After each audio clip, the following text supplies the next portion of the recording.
تو اس نے اس بات میں سر ہلا دیا۔ چلو پریشانی کی کوئی بات نہیں، ابھی کچھ دیر میں ان کو ہوش آ جائے گا۔ ذہنی دباؤ کی وجہ سے ان کے دماغ پر شدید حملہ ہوا ہے، اسی وجہ سے وہ بے ہوش بھی ہو گئے تھے۔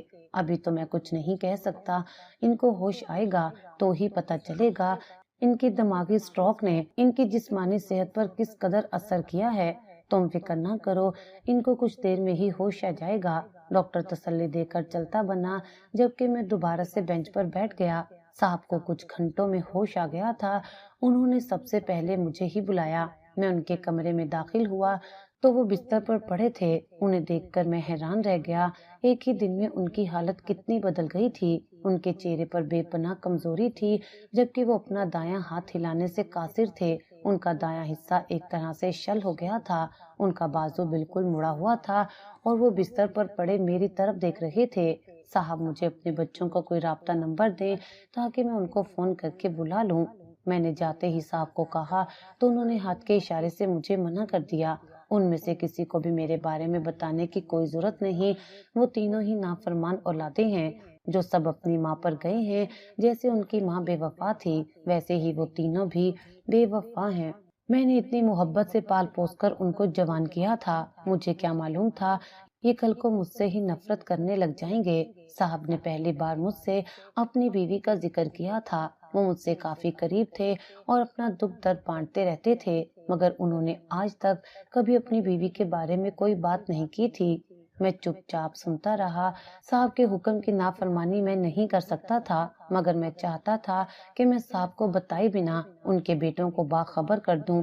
ہو سکتا تھا کہ وہ باپ کی ایسی حالت کا سن کر لوٹ آئیں۔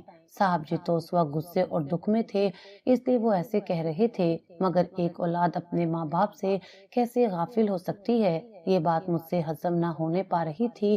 میرا دل صاحب کے لیے ہمدردی سے لبریز تھا۔ تم ایک کام کرنا، میری طبیعت جیسے ہی بہتر ہو تم وکیل کو بلانا، میں اپنی جائیداد اور مکان کا فیصلہ کرنا چاہتا ہوں۔ صاحب نے کہا تو میں نے اس بات میں سر ہلا دیا۔ فکر نہ کریں صاحب، آپ خود سارے معاملات طے کریں گے، بس ایک بار آپ ٹھیک ہو کر گھر کو چلیں، سب ٹھیک ہو جائے گا۔ میں نے انہیں تسلی دی تو انہوں نے خاموشی سے آنکھیں موند لیں، مگر ان کی آنکھوں سے ٹپکتا آنسو میں صاف دیکھ سکتا تھا۔ اللہ نے مجھے جلد ہی ایک بیٹے سے نوازا تھا۔ میری خوشی کا کوئی ٹھکانہ نہیں رہا تھا، میں ہواؤں میں اڑ رہا تھا۔ میں نے اسپتال سے ہی فون کر کے اماں ابا کو خوشخبری سنا دی تھی۔ اماں ابا بھی کچھ ہی دیر میں دوڑے ہوئے اسپتال چلے آئے تھے۔ ہم سبھی بہت خوش تھے، اللہ تعالیٰ نے بہت کرم کیا تھا۔ میری بیوی کی طبیعت بھی بالکل ٹھیک ٹھاک تھی، مجھ سے تو صبر ہی نہیں ہو رہا تھا۔ میں چاہتا تھا کہ میرا بیٹا جلدی سے بڑا ہو جائے تاکہ میں اس کے ساتھ کھیلوں کودوں اور اس کو اپنے کندھوں پر بٹھا کر سیر کرواؤں، مگر میری خوشیوں کو نہ جانے کس کی نظر لگ گئی تھی۔ میرا بیٹا 2 سال کا ہو گیا تھا کہ وہ اچانک کھیلتا ہوا گر گیا اور بے ہوش ہو گیا۔ میں ایک دم ڈر گیا، میں فوراً اس کو لے کر اسپتال بھاگا۔ ڈاکٹر نے اس کا مکمل معائنہ کیا تو ڈاکٹر نے روح فرشا خبر سنا دی، تمہارے بیٹے کے دل میں سوراخ ہے، اس کی سرجری کرنا ہوگی۔ سرجری کے علاوہ اور کوئی علاج موجود نہیں، تاہم ابھی اس کو کچھ بڑا ہو لینے دو، تب تک تم باقاعدگی سے دوا استعمال کرو۔ یہ خبر سن کر میں صدمے سے دوچار ہو گیا۔ مجھے یقین نہ ہوتا کہ میرا بیٹا اس قدر بیمار تھا۔ اس کے دل میں پیدائشی سوراخ تھا، مگر ہمیں معلوم ہی نہ ہوا تھا۔